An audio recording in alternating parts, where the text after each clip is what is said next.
Good evening. Please feel free to keep eating. Thank you so much for being here this evening. It's an exciting time for our committee. Um, they're in a transition phase in a couple different ways. One is we presented to the Board of Education at their last meeting about the progress of the committee with a proposal for a revised board policy with some revised grading procedures for next year, kind of the tip of the iceberg of the work in a lot of ways, but a way to sort of put in place some of the things we've learned, certainly not all, but a movement in the right direction towards getting to a proficiency-based system. We also, at our last meeting, made some progress in sort of getting a show of hands on, we had looked at a bunch of different grading systems, and proficiency-based had really come out as kind of a consensus. And I say consensus because, again, with everything we're doing, not everyone is going to agree, which is okay. We're going to do things that, certain teachers may not be comfortable with immediately or may not even agree with. There may be people on the committee who don't generally agree. But through our conversation, that was something we came to a pretty solid consensus on, about trying to let's stop sort of surveying grading in general, and let's get into the depth of what does it mean to be proficiency based, and what do we mean by that in Valley View specifically, which is an exciting transition because that's what really is going to tie our system together, pre-K-12 plus. And obviously there's differences by level, but the fact that it's really based on proficiency and it's based on making kids autonomous and accountable for learning, which is part of our portrait. And it allows teachers to give feedback that helps kids move forward in their learning. That's a practice that will be universal across our district, regardless of content, age, school, teachers' experience. It will be something that can be very consistent, that everyone can learn how to do, even if they're not comfortable at the current time in doing things that way. And the vast majority of our staff and our work is kind of developed that way already. It would be just a matter of kind of making improvements continuously to get us further and further there. And we know that that leads to learning for every learner, not just some kids. So it's an exciting time. The board will be voting at their next meeting on Monday evening to see if we get approval for the proposed board policy. And then we'll be able to be communicating out to staff and students and families about what changes could look like next year and what we can expect with the committee into next year and beyond, more longer term. What are the other big things we're going to try to look at and tackle? So just wanted to thank everyone for being a part of that so far. It's a big celebration for me in the sense of a lot of time and energy has gone into this. And like I said, not everyone will agree with every word of every change we make, but we have, all your time and energy has put us in a place that has moved us significantly forward compared to where we've been as a district in the past. So thank you for that. So tonight, we're going to dig more into what is proficiency-based learning. So remember, we talked about it's not just grading, it's proficiency-based planning, teaching, assessment, grading, reporting. All of those pieces are consistent. So what does that really mean? And it's going to help us learn that so we can be people who help our colleagues in our system and sort of grow that capacity to lead the work. It's going to help Maria Burgos and I take the work that this committee learns and talks about and bring it to our leaders of our buildings so they can be added as capacity makers and leaders of this work. And then we're also going to get into a little bit tonight, what does communication look like from your perspective towards stakeholder groups now that we're sort of looking into a specific direction? How do we want to kind of explain this to people? What's the right amount of detail at this point towards communication going forward? So with that, I will turn it over to Margot. Great, thank you. All right, so I've put our bit.ly link for the folder where all of our materials are. We're on the 321 folder, so if you open up that, you will see the slide deck we're using tonight, the note-taking document, and so on. QR code in case if you're using a device where you want to use a picture to get there. Otherwise, there's the bit.ly, it's bit.ly/AA folder.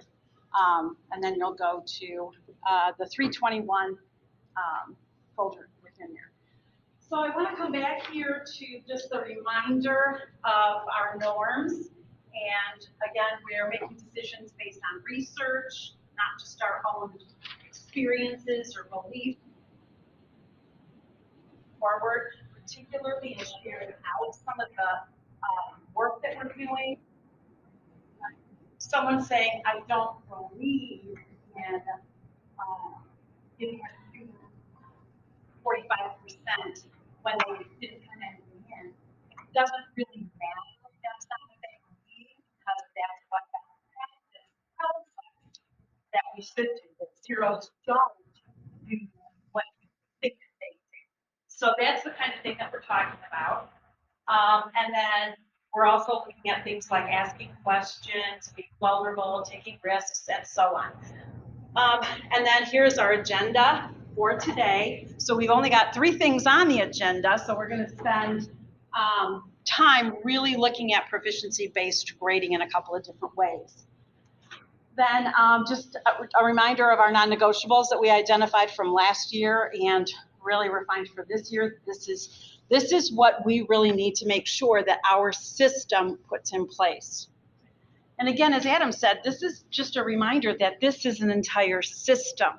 The grading portion is a small piece of it, because the grading is about communicating progress. So we want to ensure that whatever system we're putting in place clearly communicates progress, which means that all of us need to be clear around the steps of progress toward full mastery or proficiency of the learning targets. So that's what we're going to be focusing on. And Adam, I'm going to have you kind of review this a little bit. Last time we talked a little bit about, we talked about board policy, we talked about a couple different things. Part of what was in the board policy was about retention, but we wanted to make sure that we knew what is our work versus what is not within our purview for this work.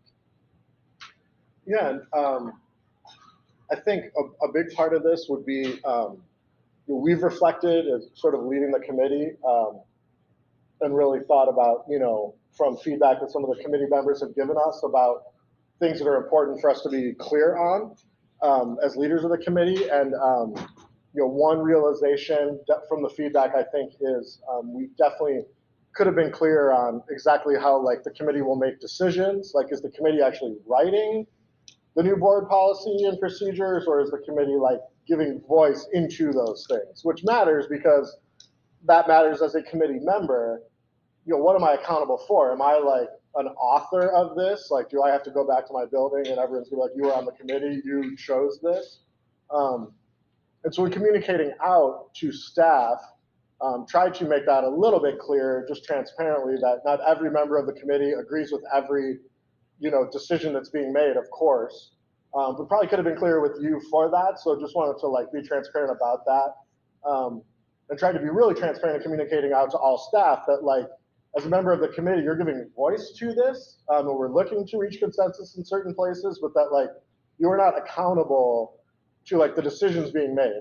Ultimately, these are administrative decisions around policy and procedure, and the committee is the major voice collection area in terms of feedback. But another thing, I think we probably weren't clear on, just in hindsight, is it's not the only feedback mechanism either. We have a lot of conversations with parents and with kids and with teachers about these topics in different settings. This one is obviously more formal, but there's a lot of other informal voice and informal conversations that go on. And so when we write those administrative kind of procedures and make those administrative decisions, it's an amalgamation of all of those kind of conversations, which means that it's not fair that you would have to own those specifically as a committee member. And so we'll try to do as good of a job as we can, a better job of making sure everyone understands that that's the role of the committee, and just try to couch our work in that going forward. I think the other thing too is just, as a unit district, it was easy when we were just kind of talking about things in theory. When we change theory to action, it's a lot different conversation. As a unit district that has teachers and content areas and different grade levels in much different places on the spectrum of kind of how proficiency-based the system is, and we're talking pre-K up through our STEP program, for us to get something consistent is going to mean compromises at every level. We think the value of that consistency is worth those compromises, but we need to be transparent with people that, some people may feel like we might be taking a step back, but it's to go forward ultimately in the long run.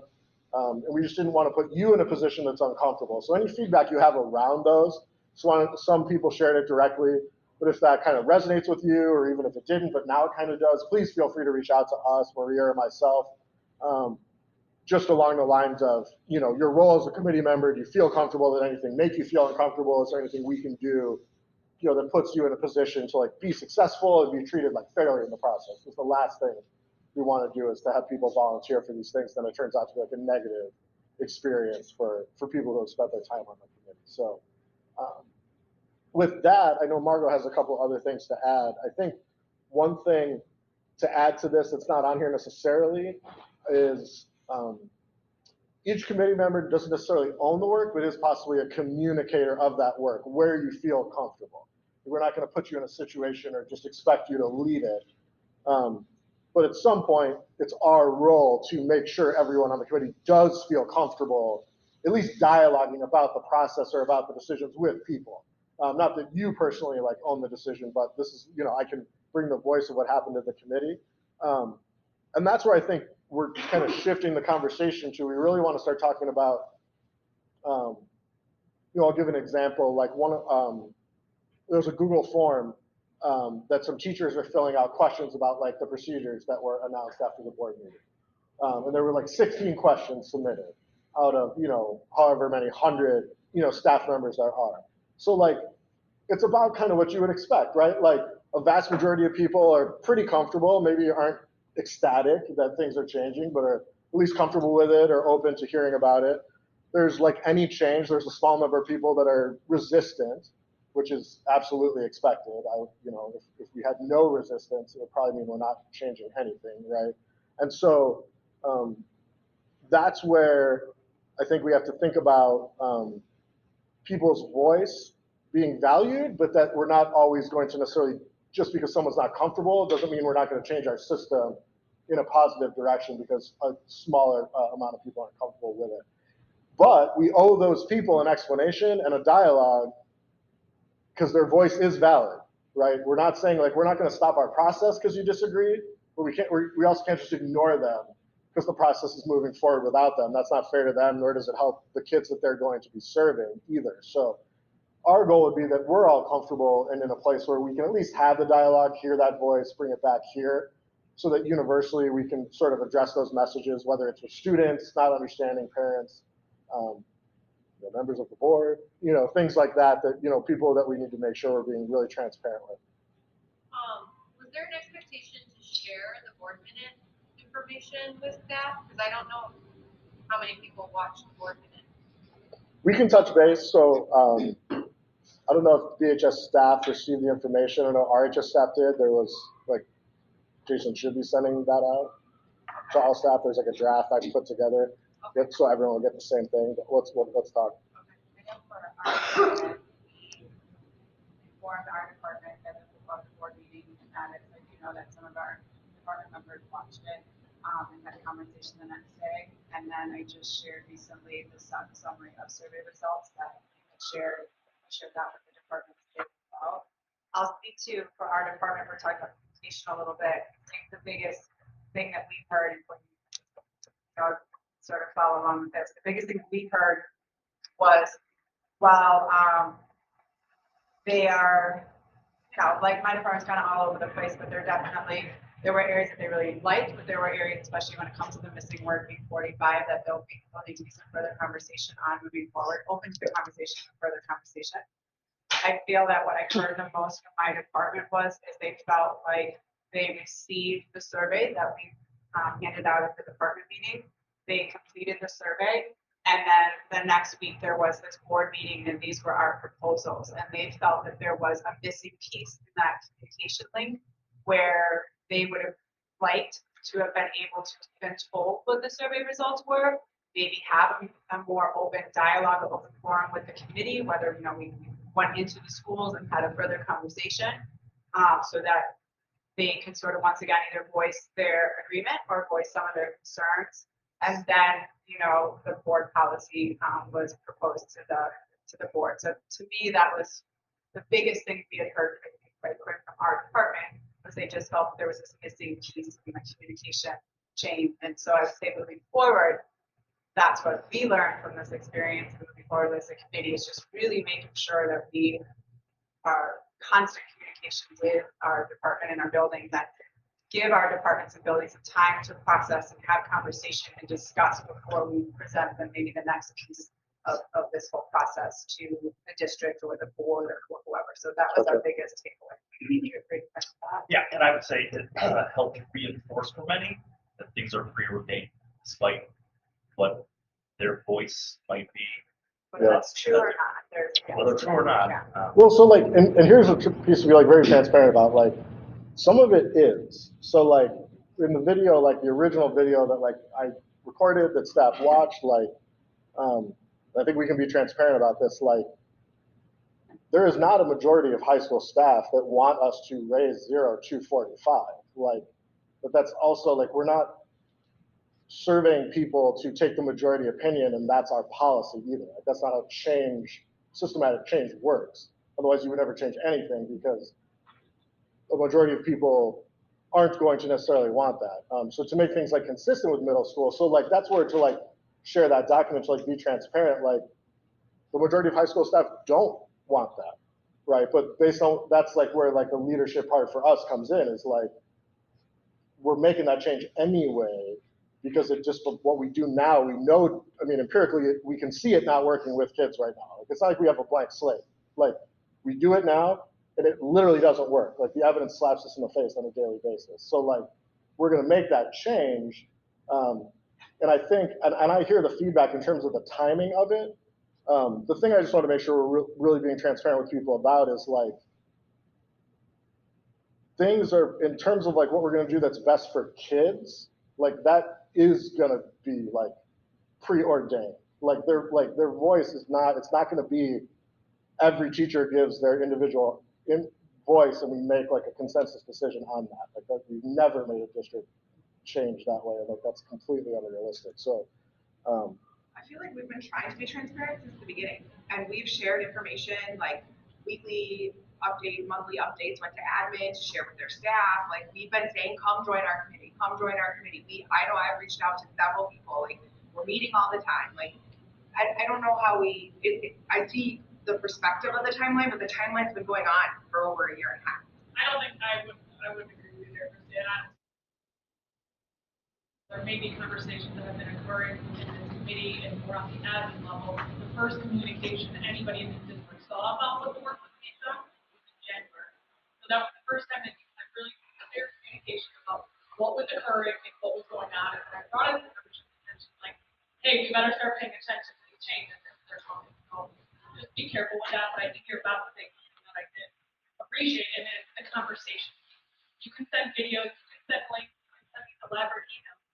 But if you don't allow them to have conversations and discussions about their challenges and where they're at in this process, that's what we're going to do. Yeah. And I think one of the most positive things that has come about that has helped the most at the high school level, when we talked about it, was the finals aspect and shifting away from that 90-10. I think that has helped people grasp all of these changes that have occurred, because there are a lot for people to hear and to deal with. But links and emails don't go as far as we may think they are. They have to be honest, genuine conversations in smaller groups. Bring them to the larger group. People can really feel that they can express where they're at in the process to make sure that we don't. But if I'm not mistaken, the first communication that got sent out on behalf of this whole committee was in January. So while, and I know there's report going on at this level, a lot more. Let's just acknowledge that the staff in general caught wind of all this.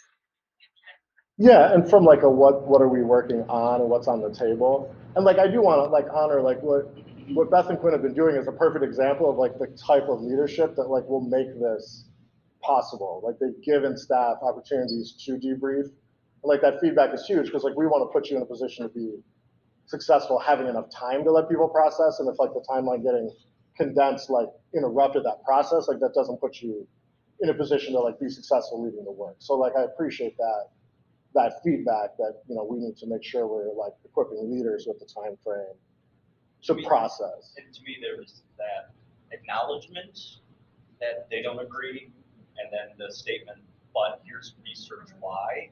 Mhm. That was the piece that was missing. I also have to say, after our last meeting, I didn't realize we were going to be rolling out as specific of changes for next year. I thought it would be a general board statement. So I know when I was having conversations with people, that was how I framed it. Like we're setting the board, we're changing it so we can make changes, but those changes haven't fully happened yet. Right. And so for me, I was surprised that those specific things were rolled out at that moment as well. That's good feedback So- for us, for sure. So, yeah, a lot of stuff was wanting us to, while they appreciated the opportunity, they want people to get their concern. If that's not going to be taken out, you're right. In terms of that, is that 45% of mistakes, because they are great. If we're talking about how most of this change going to be beneficial for us, what is going to be the content about how are we going to implement it? Just like any patient goes to a doctor and sick, and they give you something to say, okay, well, that's where your numbers are right now, where we want to see you in the next couple of months. Yes. So how are we going to assess the benefit? We don't just want it to be something we adopt and then people complain about in a couple of years, then we change it out. We want to see tangible data that supports the action. Perfect. Yeah, well, the good news about that is there's a really easy way for us to measure this. So we used to ask on Panorama, we've kind of gone away from it because we focus more on like the SEL aspect. We used to ask the question on Panorama, does your teacher know what you can and can't do? And does your teacher like know what you need to learn next? And in the classes where feedback is given on a proficiency-based style, like we're going to talk tonight, the voice is very consistently, yes, I think my teacher knows what I know, knows what I need to learn next. And the reverse is true. So where like kids aren't getting formative feedback, they were saying, no, I don't think my teacher knows where I'm at. I don't think my teacher knows what I need to do next. So like a really easy way for us to measure this, because like we can change the procedures all we want. Like we need to allow people time to like learn, practice, change their practice over time, right? Like just, I mean, like doing what, like the board approving this Monday night is literally will not change a single thing, right, for anyone as an individual instructor, right? But it does allow us to get into this conversation and give people time to process this idea of like teaching in a proficiency-based manner with feedback along like a learning progression. And we can assess how kids know that progression, and we can assess like if they feel like that's what their learning is like. And that would be what we'd want to see like growing over time, basically, because we know like that's the most effective way to teach. It's the most effective way that kids learn. And so it's student outcomes in the end, but we would hear a change right off the bat. Once people's process starts to change and how they give feedback, kids start to talk differently about their learning too. So that's a good point, because I think we can publish that pretty easily, actually, like how we want to measure it. The other one,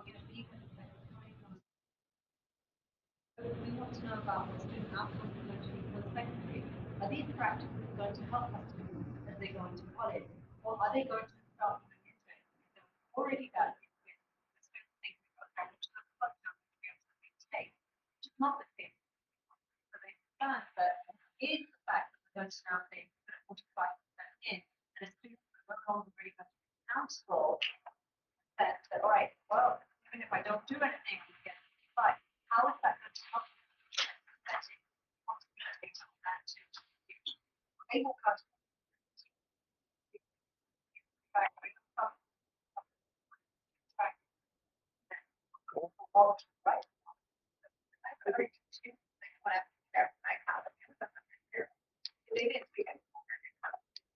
All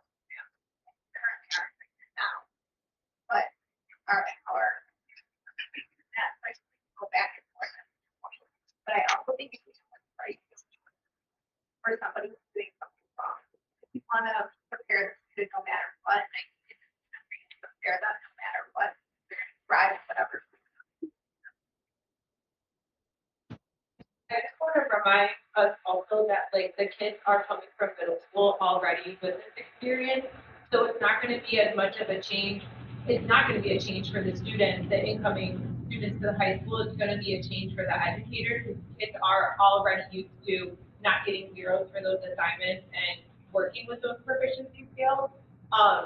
And I think the overall kind of to your point about like what does happen when they leave and, you know, go past high school, is that this is to help our kids focus on the learning, which is ultimately what we want them to do. So I think our goal and our hope should be that kids are always excited about learning and excited about the process, not because there's points tied to it, because they just want to see their growth. And so I think ultimately we want them to, and if they go to college or whatever they choose to do, take these practices and know that it's not about the grade, it's about the process and the learning. And I think that's ultimately what we're trying to focus on more. So I just wanted to add those two.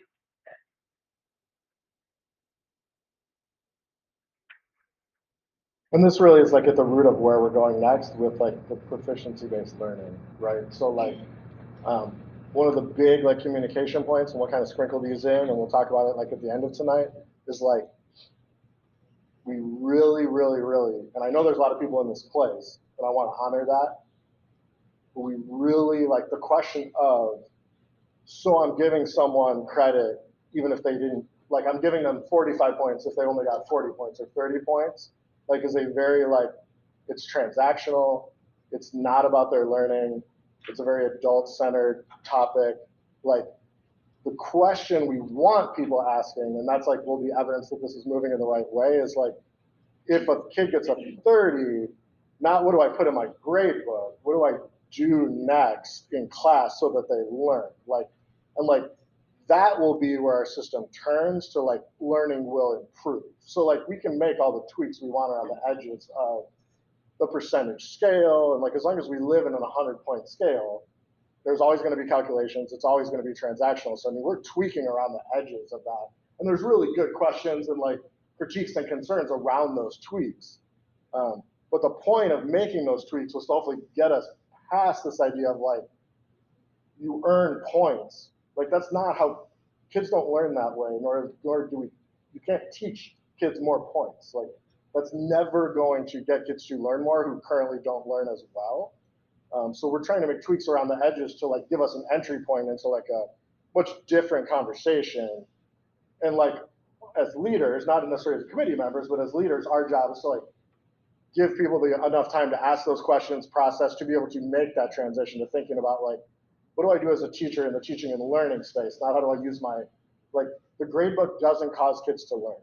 Like that there is, I know people think that, but like that's not a thing. Like there's no research on that. It's empirically not true in our system right now. The kids who don't learn, the grade book is a negative experience for them, and it causes them to learn less than if we just took the grade book away. And I get that there are kids who like are motivated by grades, but like if you took the grade book away, they'd be motivated by something else because they're kids that are motivated by learning, and a grade is a way to show them they're learning. But a lot of kids, a grade doesn't show them they're learning. It actually is like shows a very like deficit-based approach to learning for them. And so we're not going to get rid of grades. Like that's not on the table, right? Like we're going to live in a world with grades, but we have to be able to start talking about like, what is my response with the kid in class and instruction, not like how do I use my grade book as a result of how this kid performs. And I know not everyone's there, and I don't expect everyone to be there. And I like, we were talking as a team, like if the board approves this, we may go all next year with teachers who don't make this transition at all. Their grade book doesn't really change because they're not comfortable, and that's okay, right? Like we want to hold people accountable, but if there's people who are just stuck and they really don't get it, and it's not going to help them teach, and it's just going to make them a worse teacher because they're very concerned about it and they don't understand it, like that's not what we're here to do. Like this will take a long time before we have every person sort of moving along on that spectrum. Christy, do you have data that, when you're doing like, kids still fail, you still have. We didn't change our failure rates really, like per se. And COVID threw us for a loop in that, so it's hard because we really only have the fall semester. So that's what my question is, like, what's the benefit? I mean, other than like them seeing a grade that's closer to passing, Like, what's the benefit if you still have the same failure? I think it goes back to what Nicole talked about. Like people keep focusing on a number. If you like research other like countries, right? I was doing some work for some other countries. They have a system of like 1 to 10 and 5 and above passes. It's an equitable system with equal pieces. Like we are so focused in America on a percentage. Like it has to be a number that I get by taking this divided by this. And that's not what learning is. And so I think like the focus is supposed to be on what does it mean to be proficient and how do I demonstrate proficiency? And we keep saying, what is the percent that I'm going to put in my grade book? That's how my kid what their grade is.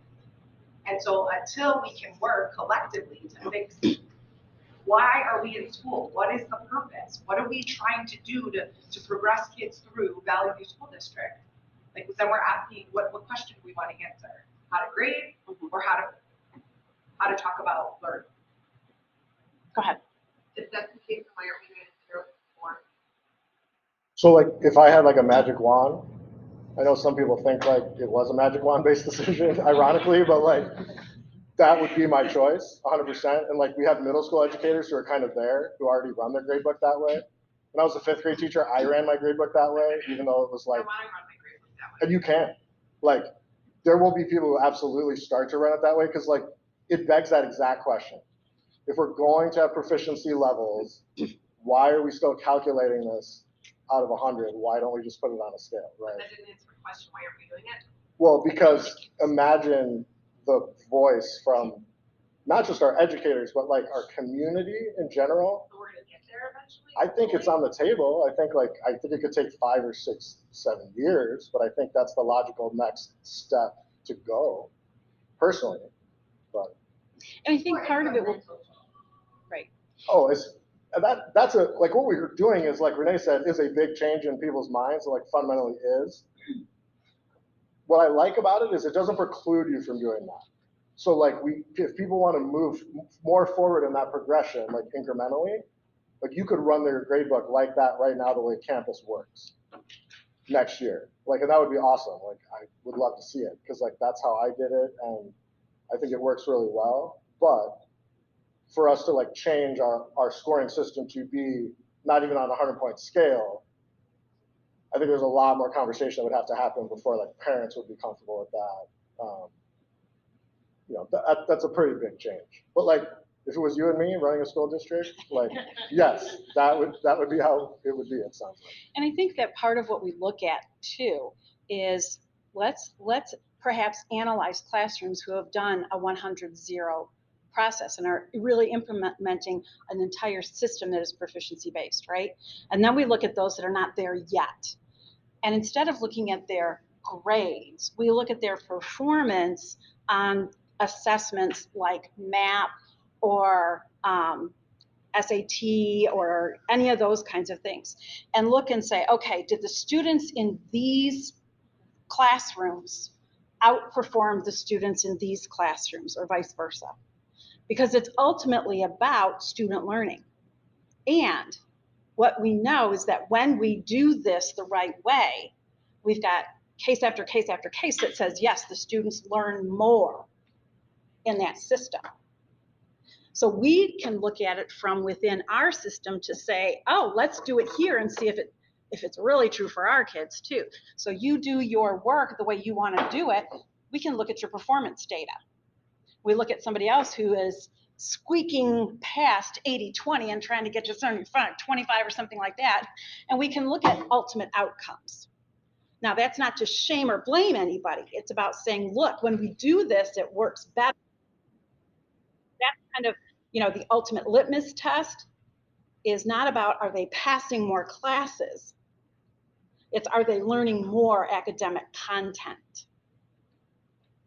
I just wanted to add to that is we need to caution ourselves to say that the grade book is going to be the thing that measures growth and change.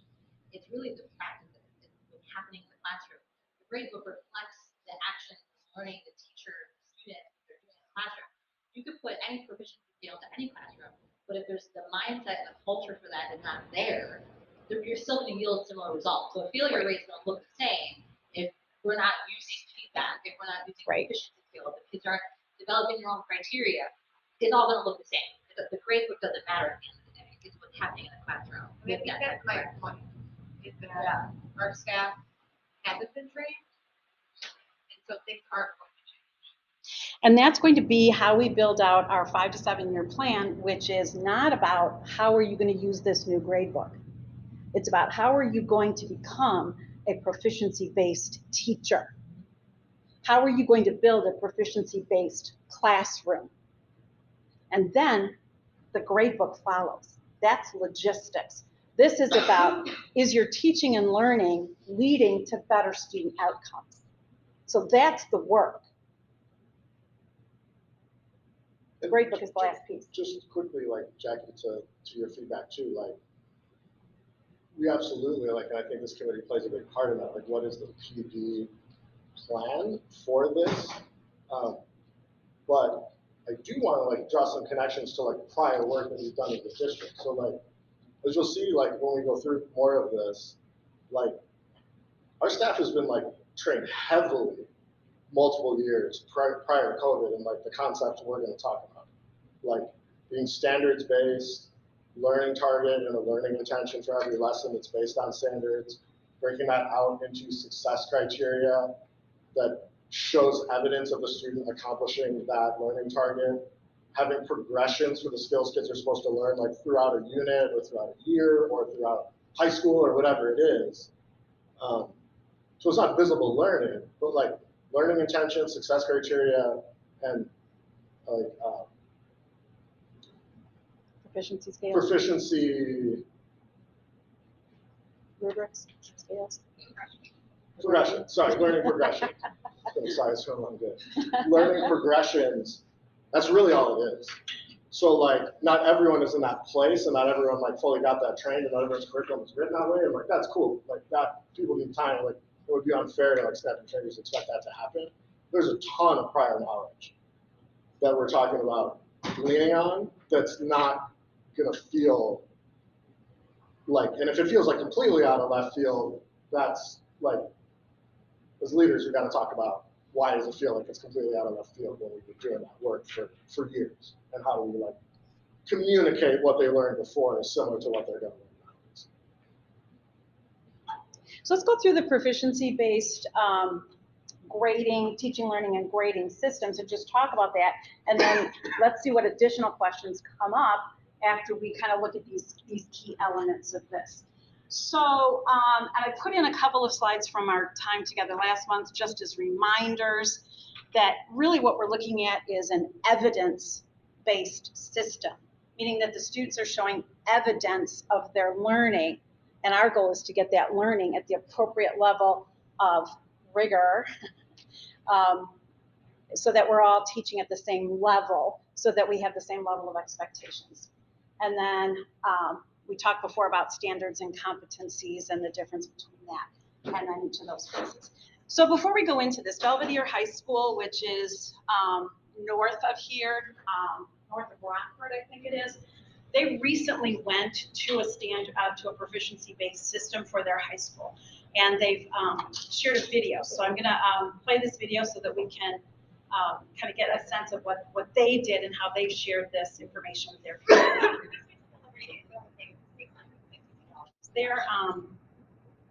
Are there speakers here that actually define objectives, which again is part of the work that's happening here? It separates academic achievement from behaviors, which is something that we know has to happen, and it focuses on progress. And that's the key here about proficiency-based grading, is that we're always tracking progress. So again, it's not just about the grade, it's about the system where instruction and assessment and reporting are all related to the progress of students demonstrating proficiency. So then what that means is whenever students are doing work that is related to the learning intention and the success criteria, it is something that can inform their growth toward proficiency. So if the student is doing something that would perhaps initially be considered formative, but they demonstrate proficiency at the same level of expectation, that can become summative because they've demonstrated proficiency. Now, you're going to want them to demonstrate proficiency more than just one. So you'd still want them to do a summative assessment.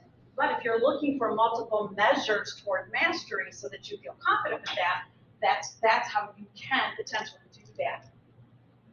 So again, the difference here with proficiency-based grading and standards-based grading is that you have the proficiency scales, and you've got some specific areas that are delineated around what each symbol in the proficiency system means. So it's less ambiguous. So, for example, if you had a standard system that used a 4-point scale of not yet, approaching, almost, and meeting, or something to that effect, there isn't always a clear delineation between approaching and almost, or something to that effect. Here, the proficiency tables give you explicitly what those expectations are.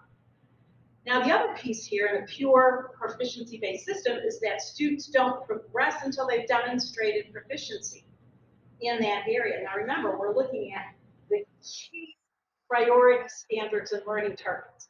This is not true for every single learning target that you have in a class. You have to be looking at this from the lens of what are the most important things that students need to know and be able to do in order to either be successful in the next course in the sequence or to be successful in life. This is a life skill. Once it passes those two tests, then it becomes critical for students to now be able to do that skill. So that's what you're looking at when you make decisions about is the student ready to move on. So then you also look at, all right, these students have not yet mastered this priority skill. What do I need to do in order to get them? So the example that I gave is 30% on some sort of activity or assessment. It isn't about what goes in the grade book. It's about what do I do to get them to this level of proficiency so I know that they learned this. Doesn't matter what's in the grade book because that's not about the learning. Now you want to capture something so you have a written memory of what happened, but it's not about determining the grade, it's about determining what do I do next so that my student learns this. And then each grade is a descriptive qualification that helps identify strengths and challenges and weaknesses. So again, this is repetitious, but it's measuring a student's mastery of the essential standards. And again, we talked about essential, and that's something, again, the leaders of your curriculum departments can really work with teams. If you haven't already identified those key essential standards, that's going to be something that needs to happen. And the difficulty with this is that, you know, when you teach a content area, you teach it because you're passionate about it. So it's hard to say this skill is critical and this one isn't, because we love science. We think it's all important, right? But we have to think about it from the lens of what do the students really need to be successful. And then again, the assessment happens throughout the unit to make sure that we know whether the students are learning the content to the appropriate level or not. So the example here, again, we saw that in the video, is the difference between getting a 68 on a test or a 30 on a test. And the statement below talking about what he is proficient in at this time. And then identifying from there, what is it that he is not yet proficient in that we're going to be working on next. So that's where proficiency grading becomes about communication of progress. And ultimately, way back at the beginning of our work, when we talked about the purpose of a grade, is to communicate student progress toward learning standards, right?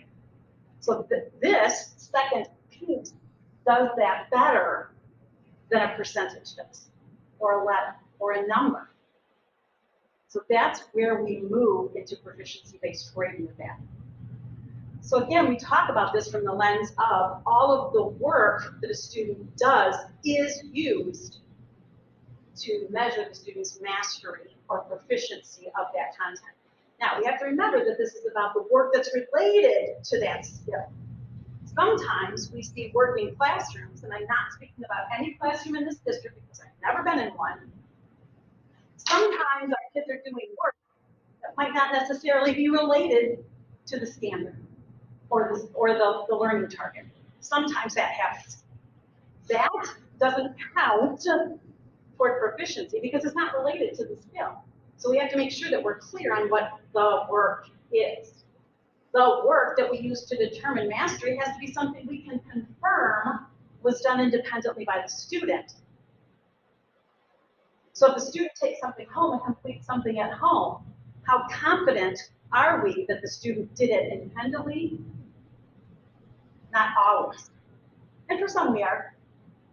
We would know that, but we want to make sure that we can be very confident that this is student-only work, that they've demonstrated their proficiency. Okay? So then they're tracked by proficiency toward their progress to determine what their mastery looks like. And again, non-academic things, behavior, attitude, attendance, all those things. It's not that we don't report on those. We report those separately. Okay? Again, this is where we sort of look at that formative work. All of it is being used to determine growth toward mastery. So when we say it counts as 20% or as 80%, it's not the point. It counts toward mastery. So if you've done an assignment or a piece of work independently that has shown mastery through the magic of Adam's magic wand, it becomes summative. Because you have shown mastery, right? So that's what we want to think about. Does the work show mastery? It's practice until they show mastery. It's practice until they consistently show mastery or proficiency. And that's where then we also look at the student work to determine what parts they understand and what parts they don't, to help us inform our next steps. Okay, again, that's just a reminder, the non-academic pieces are not part of the grade, but they still need to be communicated to parents because attendance affects their ability to learn. Behaviors affects their ability to learn. So those are things that are important to communicate.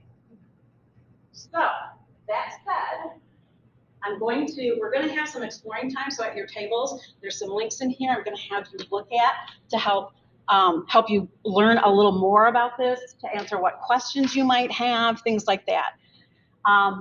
These are ones that I found that I thought had really high quality content, but I don't want this to feel like this is all the stuff that Marva likes that's going to prove to you that this is a good idea.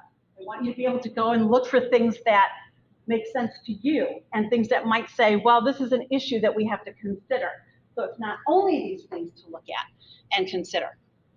Now, if you open up our note-taking document, you'll see there's just the same thing we always have, which is your table numbers, and then you'll take notes on your tables, on that document about what other things you're learning about proficiency-based grading or things that you want to consider. And then we're going to come together and then talk through these things and ask questions and discuss that. Yeah. Where's the link to the slides? To these slides, they are in The participant folder? yes, this folder, this participant folder in our 321 I don't folder. slides, I don't see slides. Not in there? No, Okay. he knows what she's asking us to do this, but I know. yeah. Got it. We just look at a different folder. Okay. Now try. Thank you. Yep. You see it now? If you refresh, Thank you. 321 session, it should be, let's see.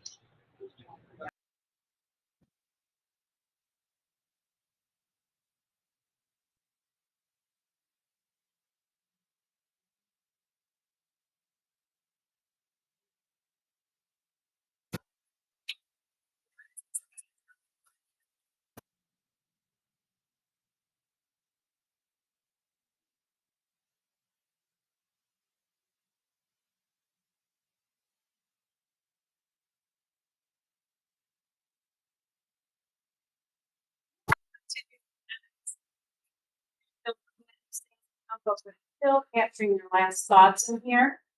But what we're going to do next then is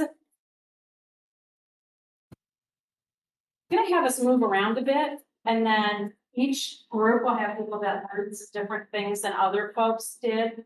So what I want you to do on the next table on the note-taking document is talk to each other about what you like about proficiency-based grading. what concerns you about it? And what else do you feel like you need to know about proficiency-based grading? And have those conversations because some people from, one table might have done some learning that another table didn't.